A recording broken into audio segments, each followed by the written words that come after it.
Hai Sobat Browsing, tahukah kalian, dulu wilayah, modern negara, Yunani, tidaklah seperti sekarang. Sejak abad 15, Yunani telah menjadi wilayah di bawah pemerintahan Kekaisaran Ottoman selama hampir 400 tahun. Namun di awal abad 19, tepatnya di tahun 1821 hingga tahun 1829 pemberontakan Yunani meletus atau dikenal juga sebagai Perang Kemerdekaan Yunani, tepat 6 tahun setelah usainya Perang Napoleon. Kala itu Ottoman memang sedang melemah, ditambah Perang Kemerdekaan Yunani didukung langsung oleh 3 negara besar seperti Inggris, Prancis, dan Rusia. Konflik yang tiada henti memaksa negara-negara besar menyelenggarakan Konferensi London tahun 1832. Hasilnya Perjanjian Konstantinopel tahun 1832 ditandatangani.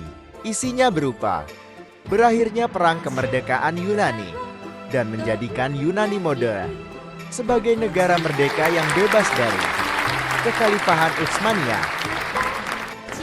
Pada awal berdirinya negara Yunani yang baru memakai sistem kerajaan monarki absolut yang kemudian menjadi konstitusional dan parlementer dengan Pangeran Bavaria dari Jerman yang dipilih sebagai raja pertama kerajaan Yunani yang merdeka.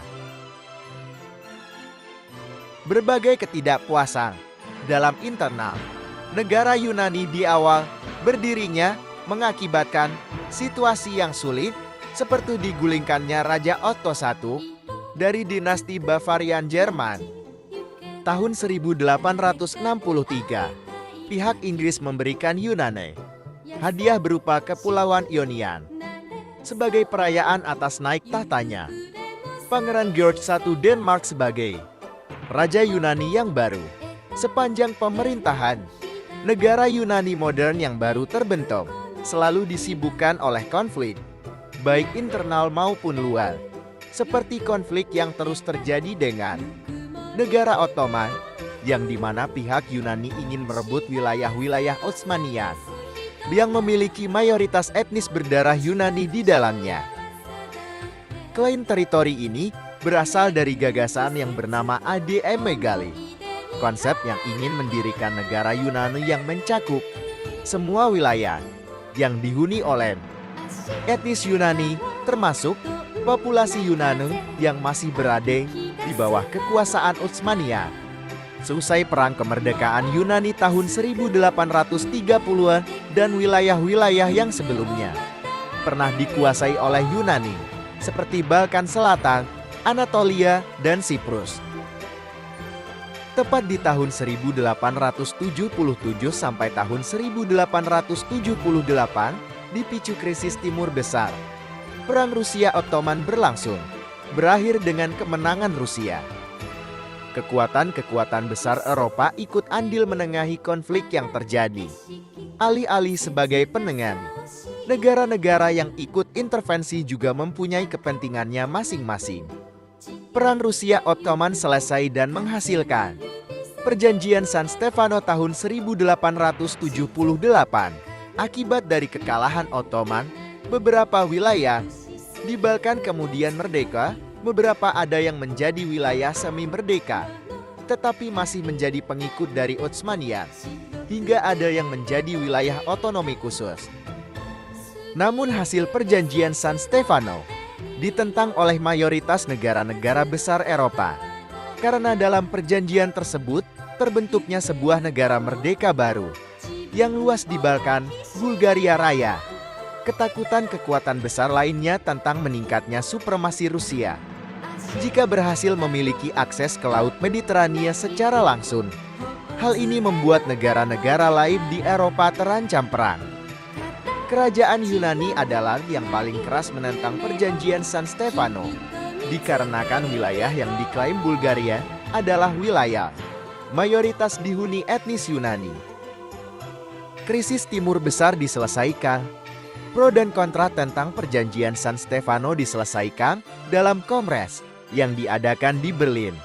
Kongres dihadiri oleh perwakilan negara-negara Eropa, Hasil dari Kongres melahirkan Perjanjian Berlin tahun 1878, merevisi perjanjian sebelumnya.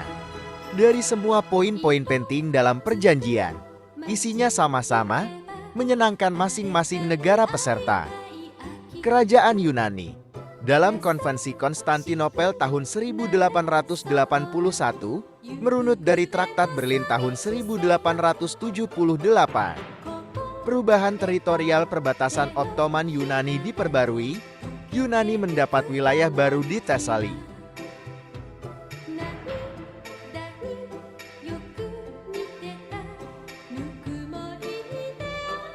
Tahun 1897 sampai tahun 1898, meletus pemberontakan di Pulau Kreta. Hal ini terjadi karena mayoritas etnis Yunani di Pulau Kreta menginginkan penggabungan ke dalam negara Yunani. Konflik ini memicu kekuatan-kekuatan besar Eropa untuk intervensi kembali meski pemberontakan berhasil. Akan tetapi negara-negara besar Eropa tidak menghendaki penyatuan ke dalam Yunani. Kekuatan besar Eropa memilih opsi wilayah Kreta tetap dalam pemerintahan Kekhalifahan Utsmaniyah, akan tetapi menjadi wilayah otonomi khusus. Akhirnya di tahun 1898, terbentuklah negara otonomi khusus Kreta di bawah kekuasaan Ottoman Turki, di mana gubernurnya diperintah langsung oleh Pangeran George dari Yunani. Kekacauan politik di Ottoman Turki tahun 1908 mengakibatkan berbagai tindak sepihak yang terjadi di berbagai wilayah dalam Utsmaniyah.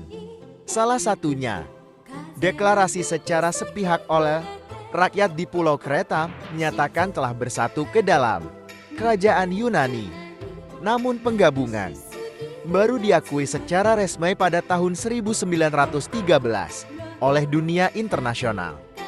Krisis baru di Balkan akibat kekacauan politik di Utsmaniyah menyebabkan dibentuknya aliansi negara-negara di antara bekas wilayah Ottoman yang telah merdeka dengan harapan berbeda namun tujuan yang sama, peluang untuk mengakhiri sisa-sisa dominasi Turki Utsmani di Eropa.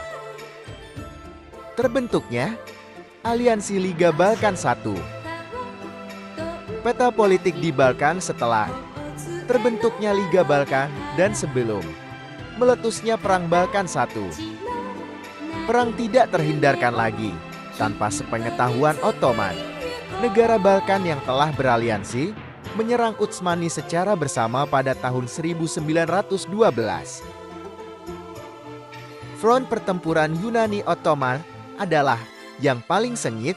Selain perang di darat, pertempuran utama juga terjadi di Laut Aegean, di mana Yunani berhasil merebut wilayah-wilayah penting seperti Pulau Chios, Lesbos, dan kota-kota seperti Ioannina dan Tesalonika. Perjanjian London mengakhiri Perang Balkan Pertama pada tanggal 30 Mei tahun 1913. Seluruh wilayah Utsmaniyah di sebelah barat garis NSKY diserahkan kepada Liga Balkan, sesuai dengan status quo pada saat gencatan senjata. Perjanjian itu juga mendeklarasikan Albania sebagai negara merdeka.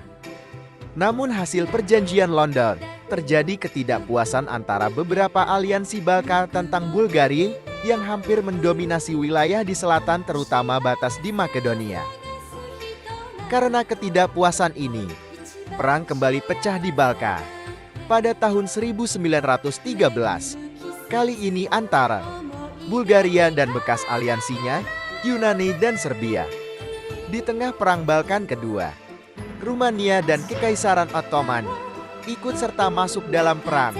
Rumania menginginkan wilayah Bulgaria di Dobruja, sedangkan Ottoman ingin mengambil tren positif atau membalas kekalahan di Perang Balkan I dengan mengambil kembali ibu kota bersejarah Utsmani di Adrianopel yang dirampas Bulgaria dalam perang sebelumnya.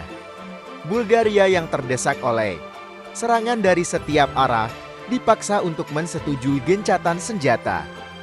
Negosiasi damai diadakan di ibu kota Rumania, Bukares, Dari negosiasi tersebut, ditandatangani sebuah perjanjian Bukaras. Hasilnya merevisi ulang perjanjian sebelumnya. Di dalam perjanjian tersebut juga mengakui wilayah Kreta yang bersatu dengan Yunani diakui secara de jure. Peta ini merupakan hasil kesepakatan bersama dari perjanjian Bukares. Keadaan politik di Balkan sesudah Perang Balkan dan menjelang Perang Dunia Pertama tahun 1914. Yunani sebagai pemenang mendapatkan wilayah baru di Makedonia Barat, Tengah dan Epirus, Kepulauan Aegean, serta diakuinya Pulau Kreta menjadi bagian Yunani. Perang Dunia I pecah antara Blok Sentral dan Blok Sekutu tahun 1914. Awalnya saat Perang Dunia I, Yunani memilih untuk tetap netral.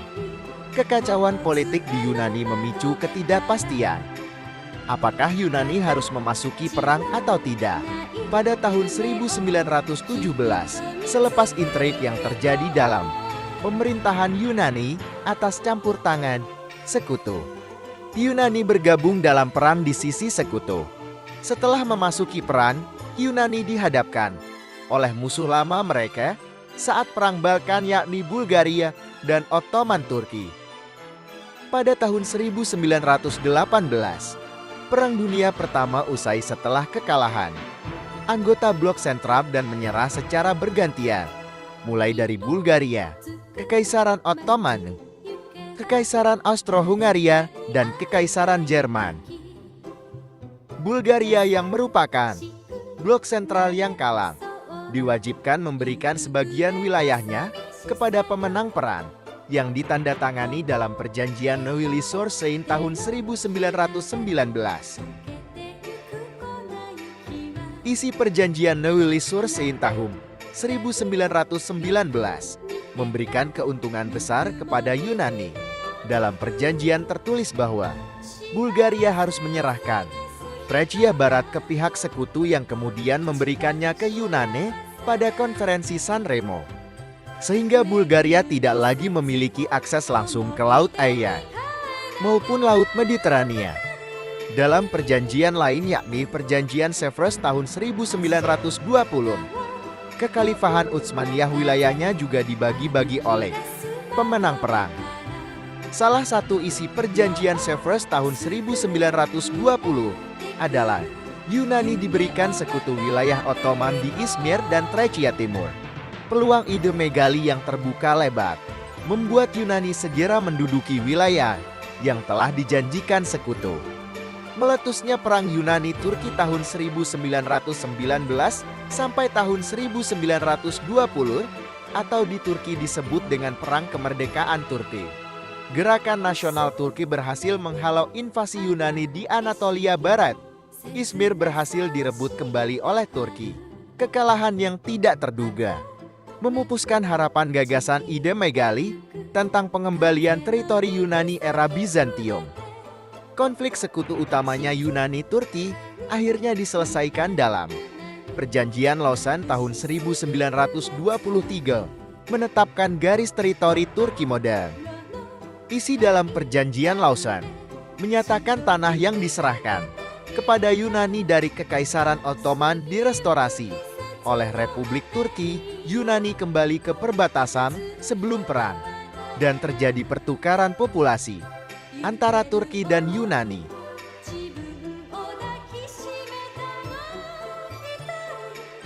Melompat ke tahun 1947, setelah selesainya Perang Dunia Kedua, Italia yang kalah dalam perang harus menyerahkan kepulauan Dodecanese kepada Yunani yang telah diambil Italia dari Ottoman Turki sejak tahun 1912.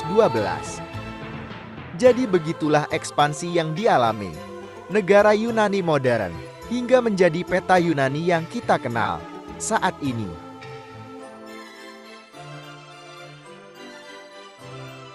Terima kasih Sobat Browsing. Mohon maaf apabila ada kurangnya. Jangan lupa like, komen, dan subscribe, serta ketuk tombol loncengnya